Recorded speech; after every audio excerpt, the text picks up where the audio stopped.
વર્ષ 2025 દરમિયાન રાજ્યમાં ચર્ચાસ્પદ રહેલો રાજકુમાર જાટ અપમૃત્યુ કેસ હજુ પણ એ સ્પષ્ટ થઈ શક્યું નથી કે રાજકુમાર જાટનું મોત કેવી રીતે થયું। આ કેસમાં ગણેશ ગોંડલ આરોપી છે। 11 ડિસેમ્બરના રોજ ગણેશ ગોંડલનો નાર્કો ટેસ્ટ કરવામાં આવ્યો।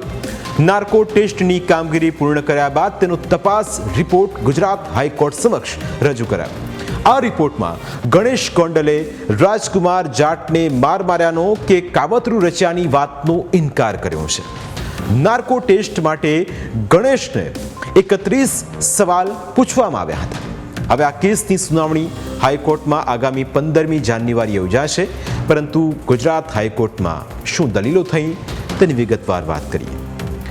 સુનાવણી દરમિયાન સુરેન્દ્રનગર પોલીસે તપાસ રિપોર્ટ રજૂ કર્યો, જેમાં સરકારી વકીલે જણાવ્યું હતું કે એસપી અને અન્ય અધિકારીઓ દ્વારા કેટલીક ટેકનિકલ વસ્તુઓ પર તપાસ કરાઈ છે, જેમાં સીડીઆર, નાર્કો એનાલિસિસ અને સાહેદોના નિવેદનોનો સમાવેશ થાય છે। નાર્કો એનાલિસિસ ટેસ્ટનો રિપોર્ટ ફરિયાદીના સમર્થનમાં નથી। નવી ટીમે તપાસ પૂર્ણ કરી દીધી છે। યોગ્ય કોર્ટ સમક્ષ રિપોર્ટ ફાઇલ કરાશે, એટલે કે ટ્રાયલ કોર્ટ સમક્ષ રિપોર્ટ ફાઇલ કરવામાં આવશે તેવું સરકારી વકીલનું કહેવું હતું।